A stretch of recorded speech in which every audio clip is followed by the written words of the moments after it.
السلام عليكم ومرحبا بالجميع. كيف حالكم يا تشيبيز؟ هذا الفيديو ما راح يكون فيديو تعليمي عن الصلصال، يعني زي كده أعمال صلصال وزي كده. هذا الفيديو راح يكون أسئلة شائعة عن الصلصال الحراري والسيراميك. الأسئلة اللي دائما بتسألوني إياها يا تشيبيز في الإنستغرام أو في اليوتيوب، دائما توصلني هذه الأسئلة، فحبيت إني أجمعها كلها في فيديو علشان لو واحدة سألتني كمان بعد كده راح تلاقي لها الإجابة في الفيديو وتكون إجابة واضحة. عندي هنا 29 سؤال، 29 سؤال كلها عن الصلصال والسيراميك. حبيت أجمعها أكثر، وإذا كانت عندكم أسئلة ثانية ما جاوبتها في هذا الفيديو راح أكون مبسوطة أني أعمل لكم جزء ثاني يا تشيبيز، وأنتوا تسألوني في الفيديو هذا، تكتبوا لي تحت في التعليق إيش هو سؤالك اللي أنا اللي أنت حابة أنه أنا أجاوبك عليه. راح نبدأ. السؤال الأول: هل الصلصال الحراري هو نفس السيراميك؟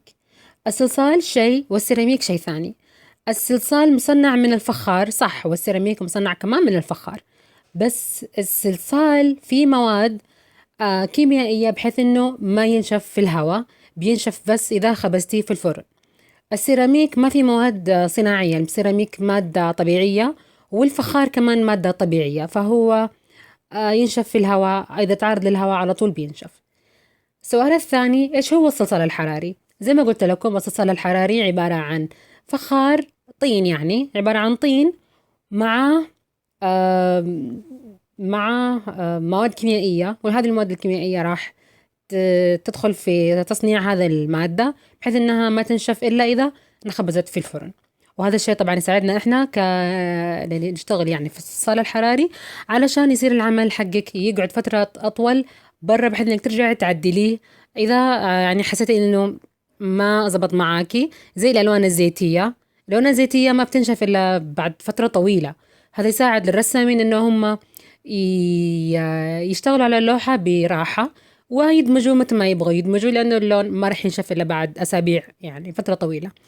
أما لون الإكليريك راح ينشف في ثواني، لون الإكليريك راح ينشف فعلا فعلا في دقيقة دقيقتين، اللون الإكليريك نشف. هذا مثل بالضبط زي الصلصال الحراري والسيراميك. السؤال الثالث: على كم درجة أخبز الصلصال الحراري والسيراميك؟ السيراميك تخبزيه على درجة حرارة نفس الصلصال، تخبزيه على درجة حرارة 275 أو 140 فهرنهايت. 275 فهرنهايت، 140 مئوية. لمدة الصلصال تخبزيه مدة 20 دقيقة. السيراميك تخبزيه مدة ساعة كاملة، علشان السيراميك فيه موية، فالموية هذه لازم تنشف وتتبخر. السيراميك أيوة بس. السؤال الرابع: هل أقدر أخبز السيراميك وعلى كم؟ تقدر تخبز السيراميك طبعا على درجة حرارة زي ما قلت لكم 275 فهرنهايت، 140 مئوية لمدة ساعة كاملة. وإذا طلعتيها من الفرن حسيتي إن هي لسه ما نشفت، تحطيها في الفرن مرة ثانية مدة نص ساعة، تطلعيها بعد كده تحسيها لسه كمان بقي لها شوي تنشف، حطيها لمدة 5 دقائق أو أكثر أو أقل على حسب ما أنت شايفة، بس لا تحطيها فترة طويلة لأنها راح تحترق. طبعا راح تحترق زيها زي الصلصال الحراري، إذا حطيتيه فترة أطول في الفرن أو على درجة حرارة أعلى راح ينحرق في الفرن.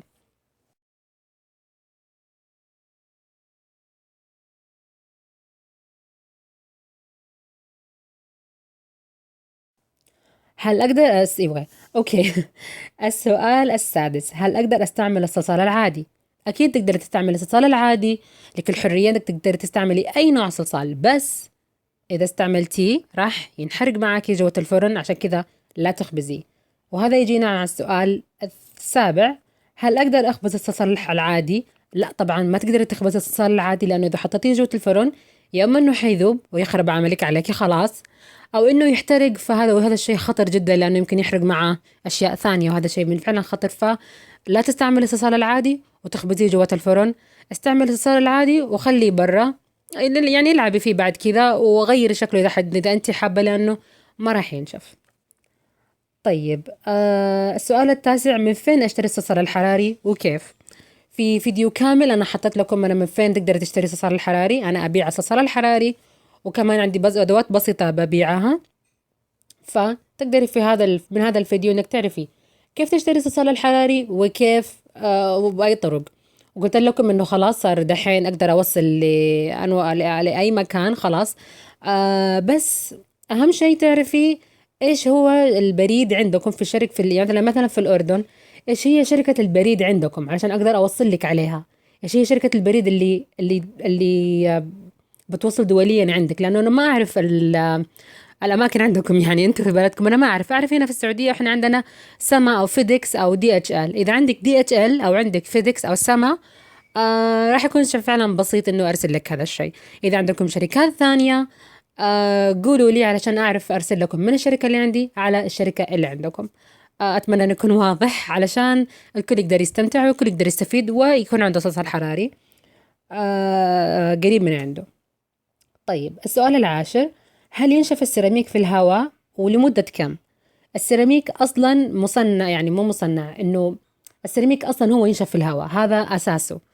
هذا الأساسي فيه إنه هو يساعد اللي يشتغلوا على فترات طويلة إنهم يعملوا العمل ويسيبوه ينشف في الهواء، بحيث إنهم ما يشيلوا هم إنه يحطوه في الفرن يحترق عليهم يخترب أو يتفتت معهم مع فترة طويلة. فهذا الشيء جدا يساعد للي ما يعرفوا يستعملوا الفرن أو يخافوا إنهم يحطوا عملهم جوة الفرن. أنصحكم فعلا دائما لا تجازفي وتحطي السيراميك في الفرن إلا إذا أنت متمكنة وتعرفي تخبزيه أو حابة تجربي وعادي عندك إذا انحرق العمل اللي عليكي.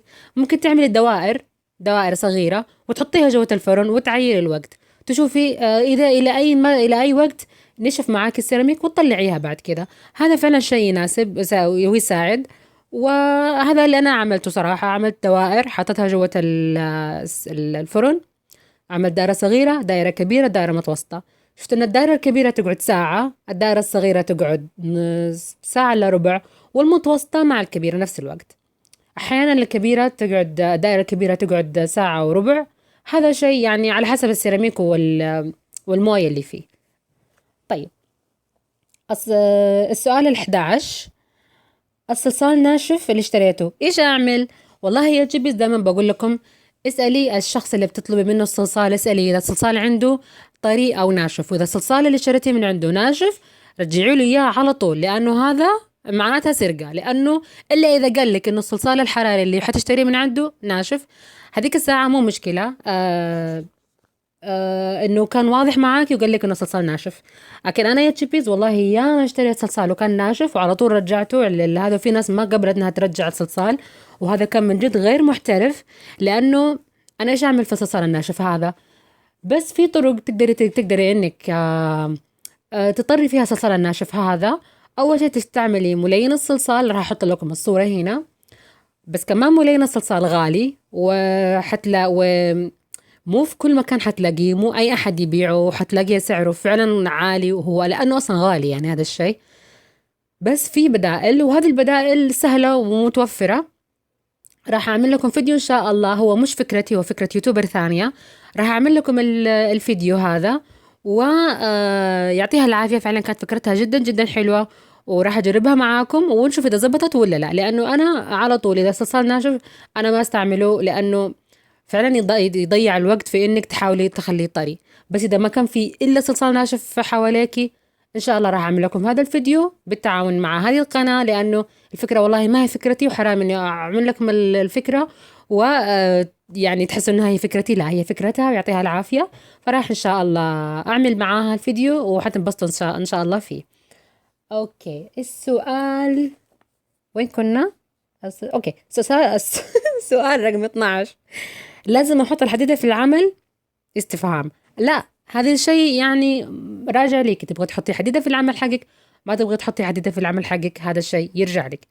الحديدة هي انك تحطي فيها الحلق حقك، تحطي فيها تحطيها يعني تعملها اكسسوار.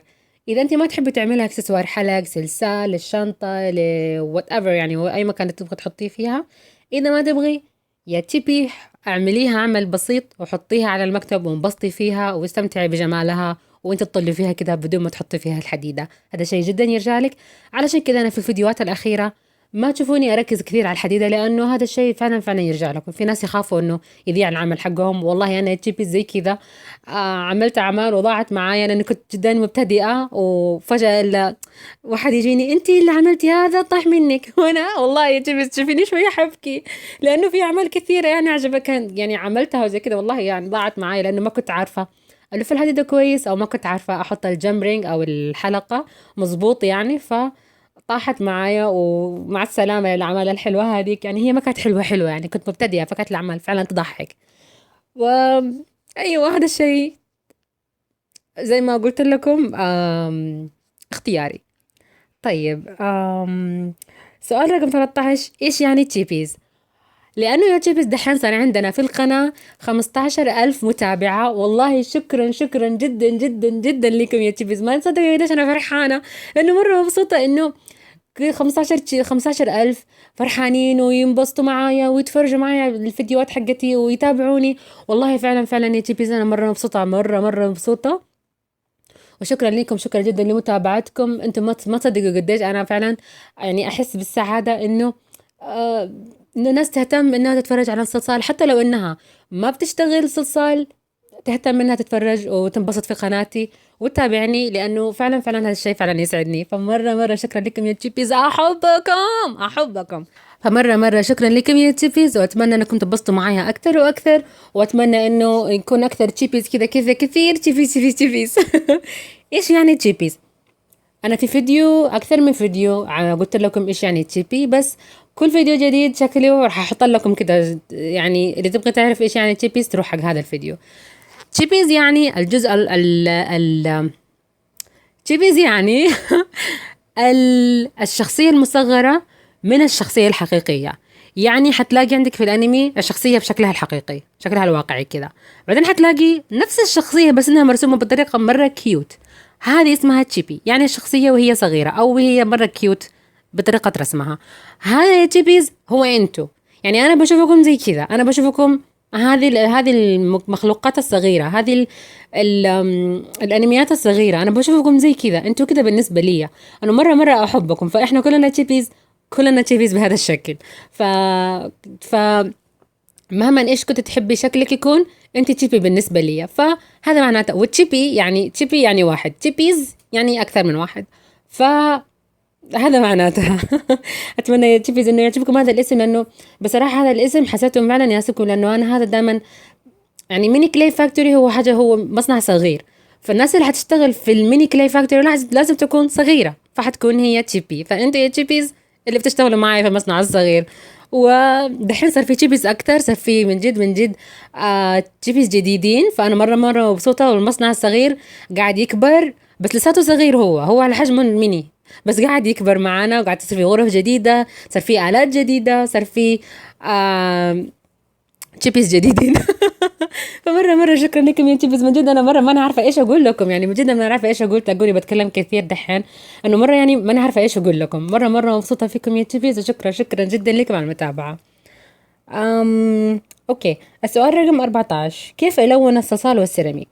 الصلصال تلونيه بالوان كليريك، السيراميك تلونيه كمان بالوان كليريك او الوان زيتيه.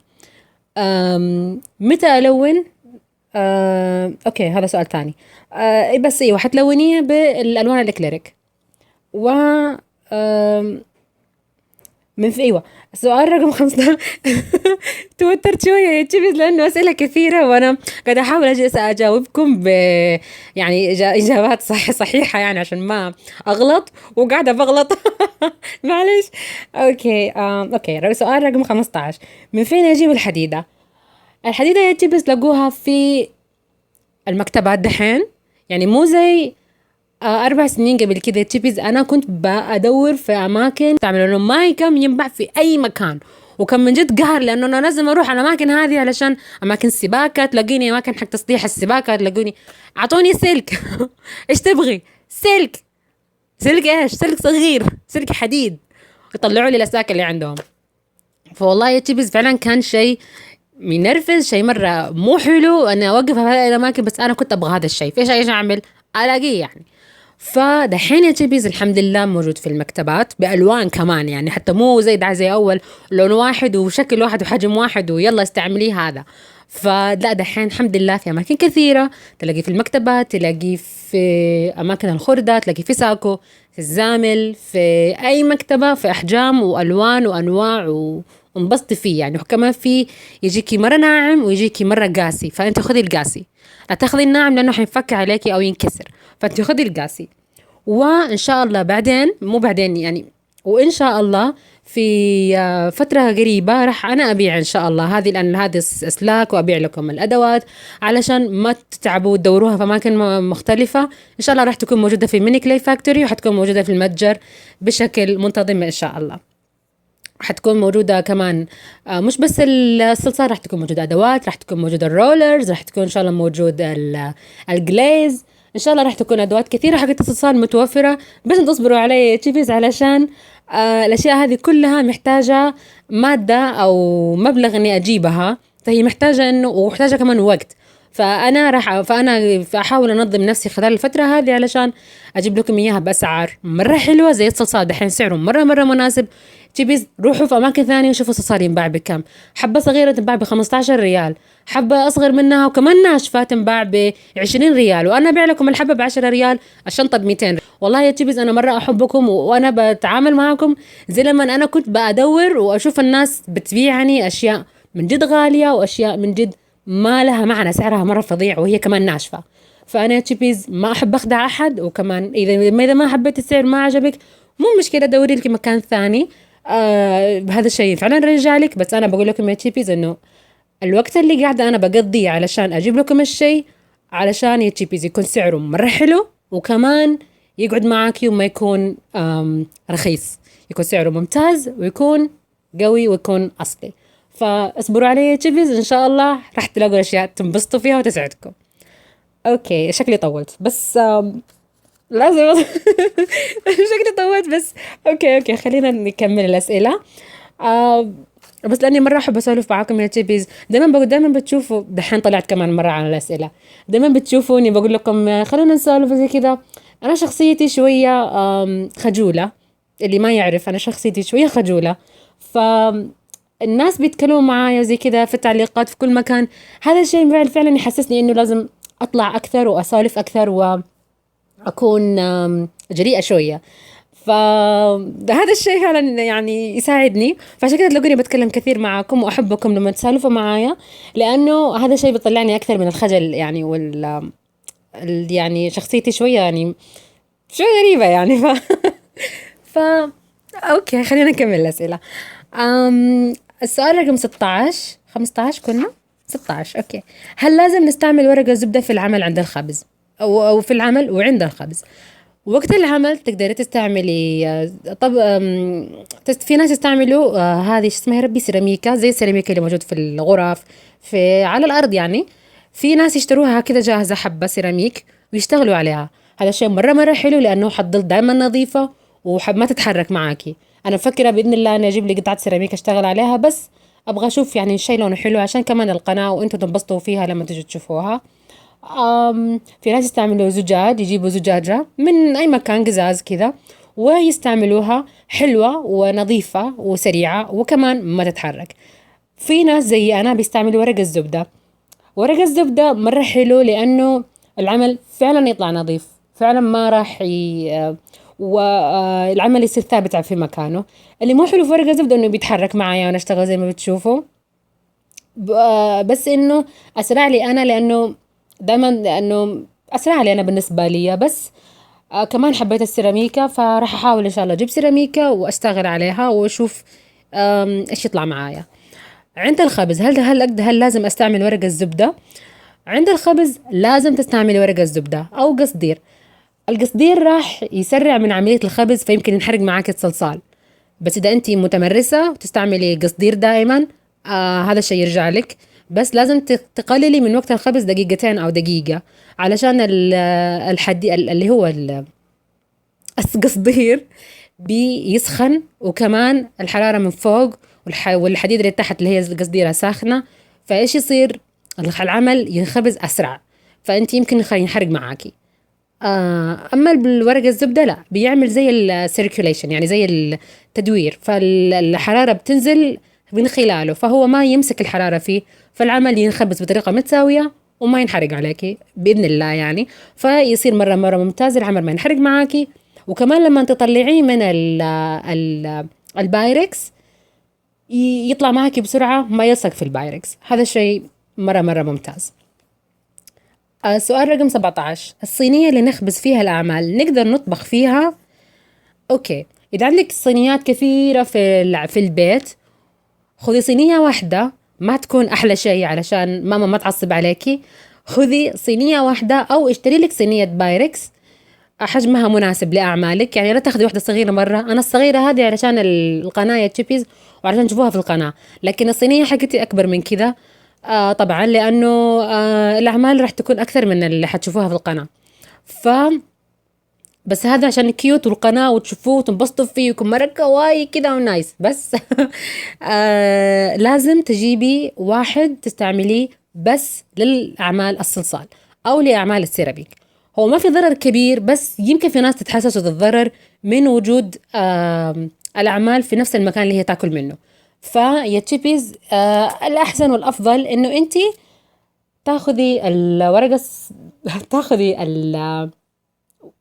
الأحسن والأفضل إنك تاخذي صينية واحدة تتعملي فيها الأعمال وتبعديها عن المطبخ، يعني تحطيها في غرفتك أو في المكتب حقك. إذا أنت تشتغلي على المكتب، إذا أنت في غرفتك حطت لك ركن صغير فيها أعمالك وفي الشغل المكان اللي تشتغلي فيه، حطيه فيه وقولي للبيت إنه لا تستعملوا هذه الصينية حقت الأعمال حقتي، لأنه يمكن في ناس كثير تتضرر. فالأفضل والأسلم الأأمن كمان إنك تاخذي الصينية لوحدها. طولت في الإجابة صح؟ أوكي، السؤال رقم 18: قولي لنا كل الأدوات اللي تستعمليها. أدواتي اللي أنا أستعملها يا تشيبيز الأدوات يعني مرة كثيرة، يعني في الصلصال، مش أدواتي أنا. أدوات الصلصال مرة كثيرة، يعني لو أقول لكم كل الأدوات راح يكون شيء ممل، وكمان راح يكون شيء ما هو منصف، لأنه في كثير مبتدئين وراح يتلخبطوا في يعني كمية الأدوات اللي راح تلاقيها، لأنه كل شيء له شيء. فأنت على حسب الأعمال اللي أنت تبغي تتابعي تعمليها. تبغي تحبي تعملي أعمال كيوت، مع المالك إلا تستعملي أداة تنقيط، أداة إبرة، أداة تنعيم، واللي هو المشرط، رولر، بس يعني ما تحتاج أكثر من كذا. وهذه هي أدوات أساسية حق كل أعمال الصلصال. تبغي تعملي أشياء أكثر متطورة، يعني أكثر محترفة، أكثر أدفانس، تستعملي مثلا فرشاة اللي هي فرشاة الأسنان، تستعملي أدوات ثانية يعني، بس إن هي الأدوات مرة كثيرة. راح تلاقي في قناتي أول فيديو اسمه فيديو أساسيات الصلصال، تلاقي فيه الأسئلة اللي حتبغي تسأليها والأدوات اللي تبغي تستعمليها كلها هناك. خلال ما انت تتفرجي في القناة راح تلاقي أدوات ثانية، بس أنا راح أعمل لكم إن شاء الله فيديو ثاني عن الأدوات الأساسية، لأنه كثير والله سألني يسأل الأدوات الأساسية، فقلت يمكن الفيديو الأول يعني ما يعطيهم اللي هم يبغوه، أو يبغوا أشياء ثانية، أو في بالهم فكرة أنا مش فهمتها. فراح إن شاء الله أعمل لكم فيديو ثاني في أدوات صلصال ثاني، نفس الأدوات يعني، بس اللي هي الأدوات اللي أنا بستعملها خلال القناة، يعني أدوات جديدة دخلت على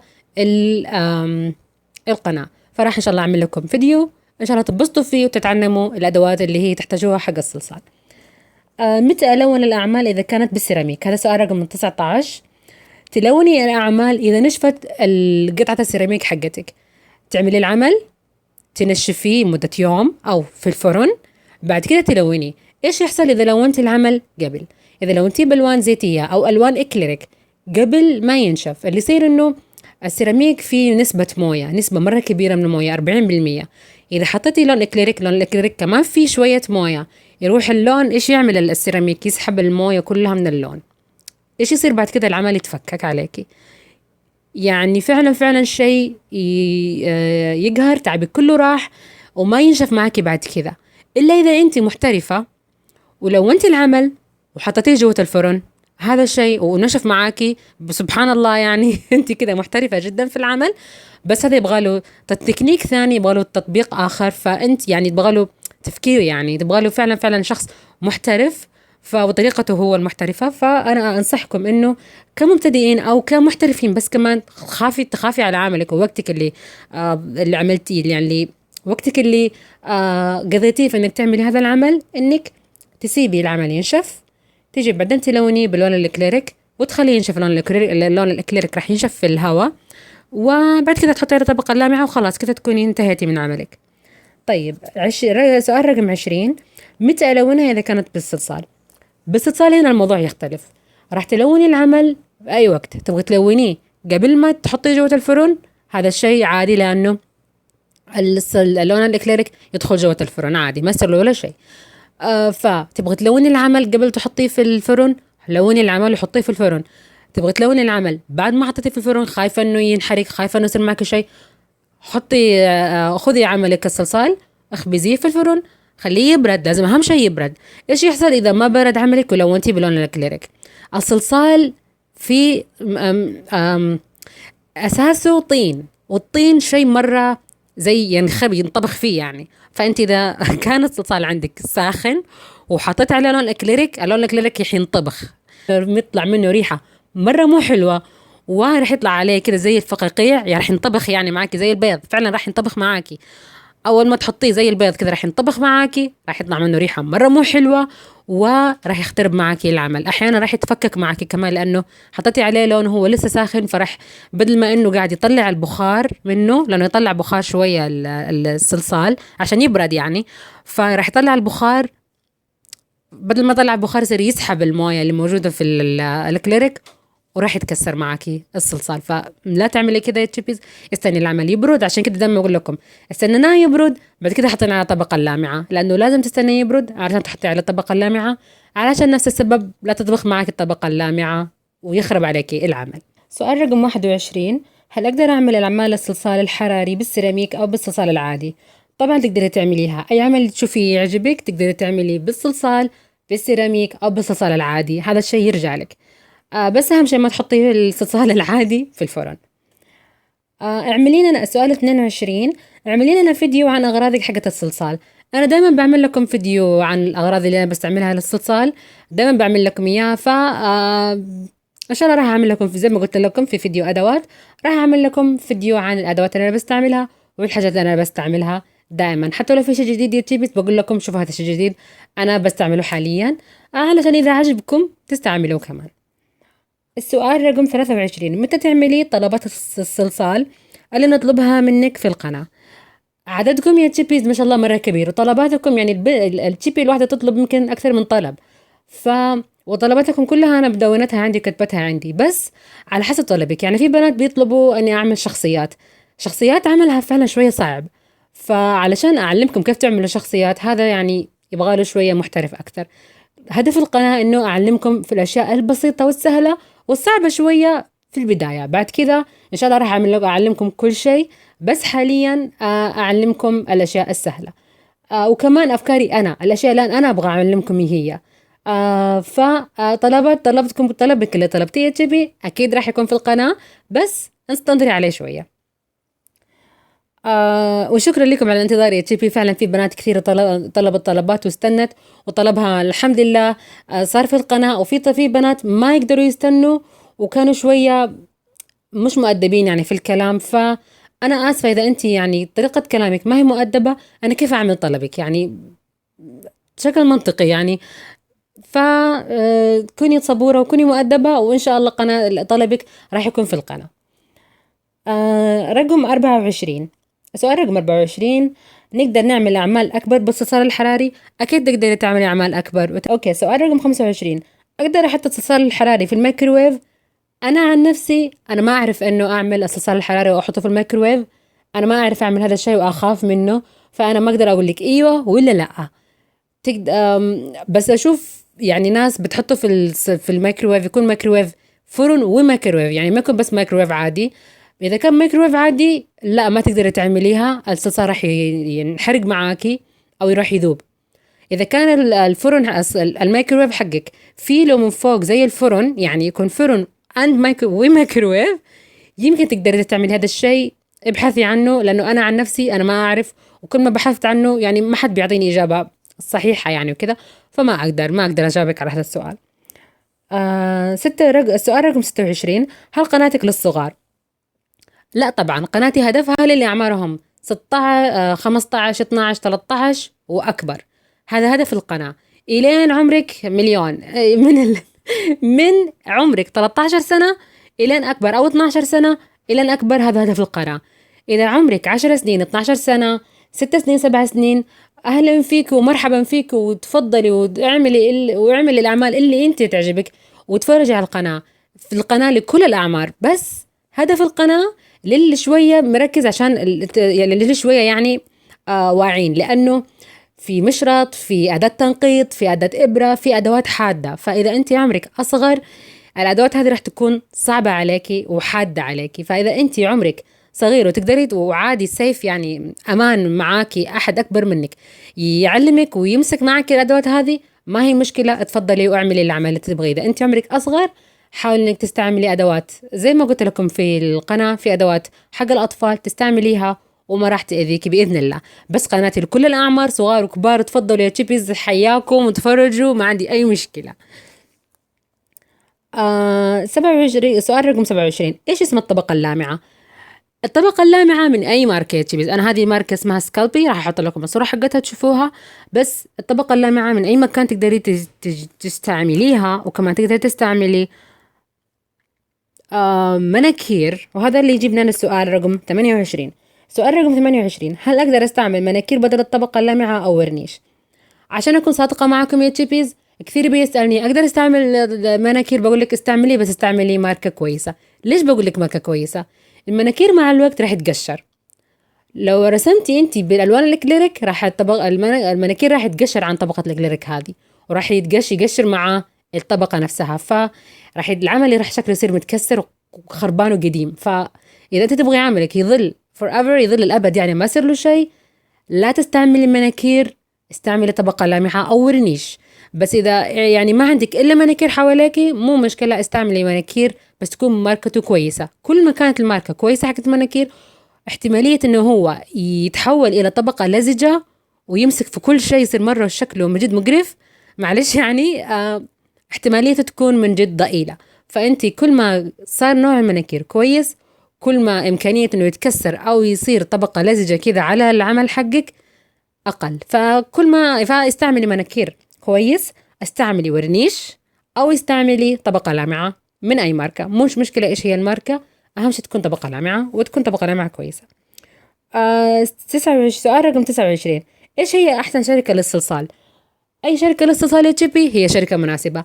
أنا بالنسبة لي استعملت بريمو، كانت كويسة، بس كان صلصال قاسي، والإنتاج الأخير للعمل كأنه لعبة. فهذا الشيء كان حلو لما كنت أعمل حاجات كأنها ألعاب. بس لما استعملت شركة فيمو، الأعمال تكون حقيقية أكثر، لأنه ما أدري، لأنه الطين حقهم يعني وتصنيعهم كان شكله حقيقي أكثر، فكان هذا الشيء من جد حلو وكان يساعدني أنا أكثر وحبيته. إذا أنت، وفي كمان في شركة صينية اللي هي أنا بستعملها دحين، الأعمال بيطلع فيها فعلا أكثر حقيقية. شفت الكيك كيف طلع شكله، الخروف كمان، الخروف كان من نفس هذه، شكله صح لعبة بس إنه مرة سو كيوت. هذه الشركة الصينية من جد أنا مرة مرتاحة معاها، أسعارها مرة رخيصة، الصلصال بيظل ناشف، ناشف معاكي لما تخبزيه، بيظل ناشف معاكي، ما يطرى مع الوقت، بيظل طري في وقت لما يكون طري، ما بينشف الا بعد فتره طويله جدا جدا. يعني انا معايا صلصال من 3 سنوات الى الدحين هو طري، ما احتجت انه اعيد عليه، يعني احط معاه زيت صلصال او شيء زي كده، لحد الحين طري. فانا مره انصح فيها الشركه هذه. علشان كده تشيبيز انا ببيعكم من هذه الماركه، وعلشان كذا سعرها شوية غالي بالنسبة للبنات. أنا بالنسبة لي سعرها جدا مناسب، يعني حبة صلصال ب10 ريال، مرة سعرها تافه، ترى من جد سعرها مرة حلو. وسعر لصلصال طري بيظل معك فترة طويلة، هذا الشيء ممتاز جدا، وهذا الشيء أنا أنصح فيه. علشان كده تشيبيز بتلاقوني ببيع منه. فالسؤال رقم 30، أنا قلت لكم 29 سؤال صح، بس في سؤال 30، إيش هو اسمك الحقيقي يا مايا؟ وهذا فيديو جديد إن شاء الله راح يكون في القناة بعد هذا الفيديو إن شاء الله. كل أسئلتكم الشخصية اللي تبغوا تسألوني هي أي سؤال شخصي تبغوا تعرفيه، إيش اسمك، كم عمرك، من فين أنتي، إيش تحبي، إيش لونك المفضل، إيش أكلك المفضل، إيش تحبي تعملي في وقت فراغك.